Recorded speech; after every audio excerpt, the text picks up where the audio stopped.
ಪ್ರಭುಜಿ, ಸಮಾಜದಲ್ಲಿ ಒಂದು ಯೂಶ್ವಲಿ ಕಲ್ಪನೆ ಇದೆ, ಇಸ್ಕಾನ್ ಅವರೆಲ್ಲೋ ಟೆಂಪಲಲ್ಲಿದ್ದಾರೆ ಅಥವಾ ಎಲ್ಲೋ ಟ್ರಾವೆಲ್ ಮಾಡ್ತಿದ್ದಾರೆ ಅಂದರೆ ಅವರೇನು ಬಿಡು ಒಂದು ಚೀಲ ಇಟ್ಕೊಂಡು ಹರೇ ಕೃಷ್ಣ ಅಂತ ಇರ್ತಾರೆ. ಸೊ ಇಸ್ಕಾನ್ ಅಷ್ಟಕ್ಕೆ ಸೀಮಿತ ಇದೆಯಾ ಅಥವಾ is there something beyond that? Actually ISKCON ಅನ್ನೋದು ಚೈತನ್ಯ ಮಹಾಪ್ರಭುಗಳು 500 ವರ್ಷಗಳ ಹಿಂದೆ ಬೆಂಗಾಲ್ನಲ್ಲಿ ಅವತರಿಸಿ ಅವರು ಸಂಕೀರ್ತನ ಯಜ್ಞ, ಸಂಕೀರ್ತನ ಪ್ರಾಸೆಸ್ಸನ್ನು ಅವರು ಉದ್ಘಾಟನೆ ಮಾಡಿದರು. ಸಂಕೀರ್ತನ ಮೂವ್ಮೆಂಟ್ ಅಂತ ಹೇಳ್ತೀವಿ ಅದನ್ನು. ಈ ಸಂಕೀರ್ತನ ಮೂವ್ಮೆಂಟ್ ಏನು ಅಂದರೆ ಶ್ರೀಮದ್ ಭಾಗವತದಲ್ಲಿ ಇದರ ಉಲ್ಲೇಖ ಬರುತ್ತೆ. ಕೃತೇಯ ಧ್ಯಾಯತೋ ವಿಷ್ಣುಂ ತ್ರೇತಾಯಾಂ ಯಜತೋ ಮಖೈಹಿ ದ್ವಾಪರೇ ಪರಿಚರ್ಯಾಯಾಂ ಕಲೋ ತದ್ ಹರಿಕೀರ್ತನಾತ್ ಅಂತ ಒಂದು ಶ್ಲೋಕ ಬರುತ್ತೆ ಭಾಗವತದಲ್ಲಿ.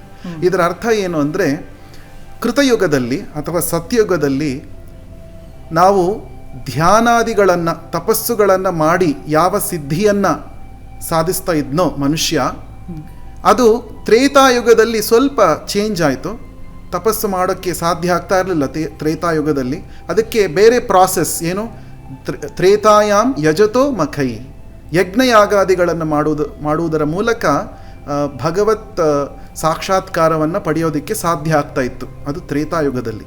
ಮತ್ತು ದ್ವಾಪರೇ ಪರಿಚರ್ಯಾಯಾಮ್, ದ್ವಾಪರ ಯುಗದಲ್ಲಿ ದೇವಸ್ಥಾನದಲ್ಲಿ ಭಗವಂತನ ವಿಗ್ರಹ ಆರಾಧನೆ ಮಾಡುವುದರ ಮೂಲಕ ಭಗವಂತನ ಸಾಕ್ಷಾತ್ಕಾರ ಪಡೆಯೋದಕ್ಕೆ ಸಾಧ್ಯ ಅಂತ. ಅಂದರೆ ಬೇರೆ ಬೇರೆ ಯುಗಗಳಲ್ಲಿ ಜನರ ಮನಸ್ಥಿತಿ ಮತ್ತು ಪರಿಸ್ಥಿತಿಯ ಅನುಗುಣವಾಗಿ ಬೇರೆ ಬೇರೆ ಪ್ರಾಸೆಸ್ಸನ್ನು ಕೊಟ್ಟಿದ್ದಾರೆ ನಮ್ಮ ವೈದಿಕ ಸಾಹಿತ್ಯದಲ್ಲಿ, ವೈದಿಕ ಗ್ರಂಥದಲ್ಲಿ. ನಾವು ಈಗ ಕಲಿಯುಗದಲ್ಲಿ ನಾವು ಯಾವಾಗಲೂ ಡಿಸ್ಟರ್ಬ್ ಆಗಿರ್ತೇವೆ, ನಮಗೆ ಅಷ್ಟೊಂದು ತಾಳ್ಮೆ ಇರೋದಿಲ್ಲ.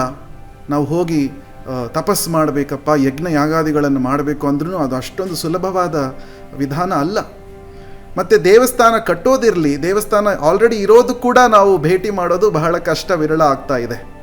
ಅದಕ್ಕೋಸ್ಕರ ಕಲಿಯುಗದಲ್ಲಿ ಭಗವಂತನ ಸಾಕ್ಷಾತ್ಕಾರ ಮತ್ತು ಆತ್ಮ ಸಾಕ್ಷಾತ್ಕಾರ, ಸೆಲ್ಫ್ ರಿಯಲೈಸೇಷನನ್ನು ಪಡೆಯೋದಕ್ಕೋಸ್ಕರ ಇರುವ ಸುಲಭವಾದ ಮಾರ್ಗ ಏನು ಅಂದರೆ ಕಲೌತದ್ ಹರಿಕೀರ್ತನ, ಹರಿಯ ಸ್ಮರಣೆ ಮಾಡೋದ್ರಿಂದ, ನಾಮ ಸಂಕೀರ್ತನೆ, ನಾಮ ಜಪವನ್ನು ಮಾಡೋದ್ರಿಂದ ಇದು ಸಾಧ್ಯ ಅಂತ. ಅದಕ್ಕೋಸ್ಕರ ಇದನ್ನು ಕಂಡು ಚೈತನ್ಯ ಮಹಾಪ್ರಭುಗಳು ಈ ಹರೇ ಕೃಷ್ಣ ಮಹಾಮಂತ್ರದ ಪ್ರಚಾರವನ್ನು ಮಾಡ್ತಾರೆ.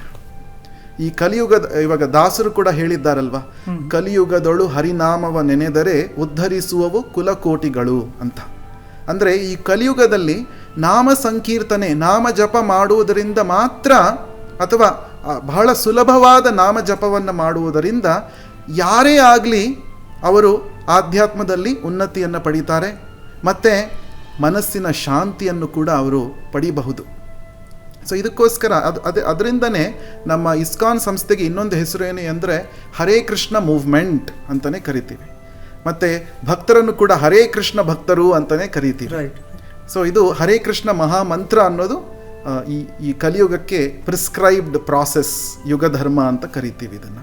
ಅದಕ್ಕೆ ನೀವು ಯಾವಾಗಲಾದರೂ ನೋಡಿ, ಭಕ್ತರ ಕೈಯಲ್ಲಿ ಒಂದು ಜಪದ ಚೀಲ ಇರುತ್ತೆ. ಅವ್ರು ಯಾವಾಗಲೂ ಟೈಮ್ ಸಿಕ್ಕಾಗಲೆಲ್ಲ ಭಗವನ್ ನಾಮ ಸ್ಮರಣೆ ಮಾಡ್ತಾನೆ ಇರ್ತಾರೆ ಮತ್ತು ನಾಮದ ಪ್ರಚಾರ ಕೂಡ ಮಾಡ್ತಾರೆ.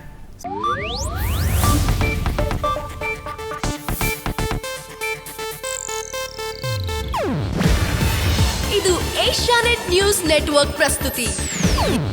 ನೀವು ನೋಡ್ತಿದ್ದೀರಾ ಏಷ್ಯಾನೆಟ್ ಸುವರ್ಣ ನ್ಯೂಸ್.